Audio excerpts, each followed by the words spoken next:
All right, let's just get right into it. You know that feeling, right? You're staring at your to-do list, you know exactly what you're supposed to be doing, but you just can't. So you scroll on your phone, you organize your sock drawer, whatever. And at the end of the day, what's the verdict? Ugh, I was so lazy today. Sound familiar? What if that entire story, the one you've been telling yourself for years, is just completely wrong? Look, I know what you're thinking. Laziness isn't real. Yeah, right. Sounds like some feel-good nonsense to let yourself off the hook. But here's the thing. According to the actual neuroscience we're digging into today, this isn't just an idea. It's a biological fact.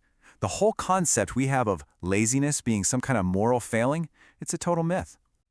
See, here's the big idea. We've been using the wrong map this whole time. We've been treating this lack of action like it's a character flaw, right? Like you're weak or you don't have enough discipline. But that's not it at all. It's just a symptom. It's a signal light on your body's dashboard telling you that something, some internal system, is out of whack. It's a biological problem, not a personal failure.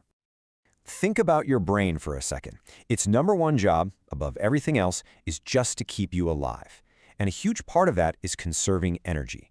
So it's always doing this little calculation in the background. Is doing this thing worth the energy it's going to cost? Now, for our ancestors, that was super useful. It kept them from, chasing a berry bush that was too far away. But today, that same survival software is running on our modern hardware, and it kind of glitches out when it looks at an Excel spreadsheet or a trip to the gym. It's not you being lazy, it's your brain running on seriously outdated software. Okay, so if it's not laziness, then what in the world is it? Well, think of that feeling like the check engine light in your car. The light itself isn't the problem, right? It's just a signal telling you to look deeper. So that's what we're going to do. Let's pop the hood and really figure out what's going on underneath. So that check engine light can be triggered by a bunch of different things, and we're about to go through the 8 biggest culprits. Now, as we do this, I really want you to listen closely and ask yourself, which one of these sounds like me? Because it's usually not just one thing, but there's almost always one that's screaming louder than the rest. First up, the big one, dopamine. People call it the motivation molecule for a reason. It's the chemical in your brain that actually makes you want to get up and do stuff. But when your dopamine levels are low and things like bad sleep or too much screen time are major culprits, your brain just can't create that drive. It's not that you're lacking willpower, you're literally lacking the fuel for willpower. Okay, has this ever happened to you? You crush it in the morning, you're super productive, and then 3 p.m. hits and you just feel useless, like you can't even think. That's not you getting lazy. That's cognitive exhaustion or decision fatigue.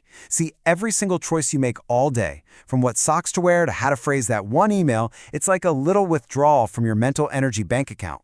Once that account is empty, your brain just defaults to the easiest path. And what's easier than doing nothing? And then there's sleep. And honestly, this one is just a monster. Check out this number, 40%. That is how much your ability to just start a task drops after only a couple of nights of bad sleep. 40%. Think about that. No amount of willpower, no amount of caffeine is going to make up for that kind of biological handicap. It's a huge deal. This one's huge in our modern world. Chronic stress. When you're constantly stressed out, your body is just marinating in the hormone cortisol. Your whole nervous system gets stuck in fight or flight. And when you're in that mode, your brain has one priority, and one priority only: survive right now. It couldn't care less about your long-term goals. It's literally shutting down the parts of your brain needed for creative work or tidying up because, as far as it's concerned, there is a saber-toothed tiger in the room with you, and you don't organize your closet when there's a tiger. And this is a big one that we almost never think about: environmental friction. Just look at the two sides here. On one side, you have a high-friction environment. The unhealthy snacks are out, your phone is right there on the nightstand. It makes the bad choices incredibly easy. On the other side, a low-friction world. Healthy food is already prepped, your workout clothes are laid out. It makes the good choices almost effortless. The point is, your environment is constantly, quietly pushing you in one direction or another. So maybe you're not lazy. Maybe you're just trying to swim upstream in a high-friction world. Okay, so that was the why. That was the diagnosis. Now let's get to the how, the good stuff. This is the treatment plan. And the best part is, this isn't fluffy, abstract advice. We're talking about a concrete, practical toolkit of things you can actually do to fix these problems and get your motivation system back online. So, if you were nodding your head during the dopamine part, this is your 4-step reset button.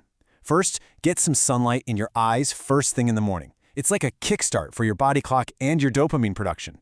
Second, move your body. Exercise for at least 20 minutes. It's one of the best ways to get a natural boost. Third, and this is a tough one, try to avoid your phone for the first and last hour of your day. This stops those cheap dopamine hits that mess up your whole system. And finally, eat protein-rich foods. They literally give your brain the raw materials it needs to make more dopamine. And if that 40% number made your jaw drop, then listen up, because these next steps are, frankly, non-negotiable. First, you've got to get on a consistent schedule. Go to bed and wake up around the same time, even on weekends. Your brain loves that predictability. Second, make your room a cave, cool, dark, and quiet. It's a powerful signal to your body that it's time to shut down. And third, you have to get off your screens at least an hour before bed. That blue light is basically an anti-sleep signal to your brain. Seriously, I want to stop on this for just a moment, because if you take only one thing away from this entire breakdown, let it be this: sleep is everything. It's when your brain literally cleans out waste, it resets your dopamine system, it recharges your mental battery for the next day. If you ignored everything else we talked about and just ruthlessly fixed your sleep, it would be an absolute, total game changer. I promise. All right, if you're the kind of person who gets paralyzed by overwhelm, this one's for you. The problem is almost always that your goal is way too big and vague. Get in shape or clean the house. Your brain looks at that and just short circuits. It sees no clear finish line, no quick reward. But what about do 10 push-ups right now? Your brain understands that. It's tiny, it's specific, and you get a little dopamine win the second you're done. This is how you create momentum when you feel like you have zero. And that brings us to my favorite little hack for beating procrastination, the number 2. This stands for the 2-minute rule. It's so simple it's almost silly, but it works. Whatever that task is that you're dreading, just tell yourself you only have to do it for 2 minutes. Anyone can do anything for 2 minutes, right? The secret is that starting is always the hardest part. And once you're in motion, you'll often just keep going. But hey, even if you stop after 2 minutes, you still won. You broke that inertia. Okay, so remember that environmental friction? This is how you fight back. You become an architect of your own environment. You lay out your workout clothes so they're the first thing you see. You prep healthy snacks so they're easier to grab than junk food. You put your phone in another room when you need to focus. You see what's happening here? You're making the good choice the path of least resistance. You're not trying to use up all your willpower. You're making your environment do the hard work for you. All right, we've talked about the problems. We've gone through the toolkit of solutions. But none of this matters if it just stays as information in your head. Knowledge without action is, well, it's useless. So right now, we're going to bridge that gap. Let's figure out what your very first step is going to be. And it starts right here, with the words you use. This is so important. Language literally creates your reality.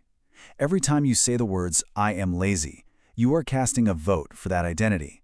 You're hammering that belief into your brain. So I want you to make a switch. Stop saying, "I'm lazy." Start saying, "I'm someone who's troubleshooting my system." See the difference? One is a final judgment. The other is a curious, powerful starting point. It turns you from a victim into a scientist of your own life. So, let's take a beat. I want you to really think about this for a second. Of all those signals we talked about, the dopamine depletion, the bad sleep, the chronic stress, the high-friction environment, which one really hit home for you? Which one made a little voice in your head go, "Oh, yeah, that's me"? Be honest. What's the loudest signal your body's trying to send you right now?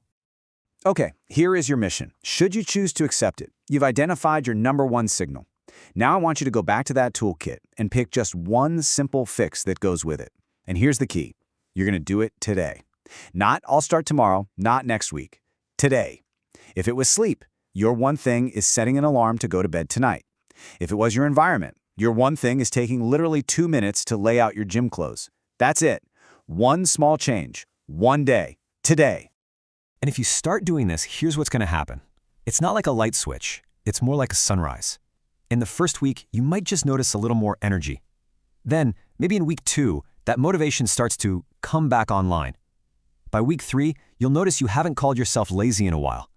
And then, maybe a month from now, you'll have this profound realization. You were never lazy. You weren't broken. You were just depleted. You were just running on an empty tank. So let's land the plane with the single most important idea of all. That feeling you've been carrying around, that heavy label of laziness, it is not your identity. It's not who you are. It's just a signal. It's a piece of data. It's your body's way of telling you, hey, something in here needs your attention. It's not a reason to feel ashamed. It's an invitation to get curious. And the best part? Now you know exactly how to read the signals.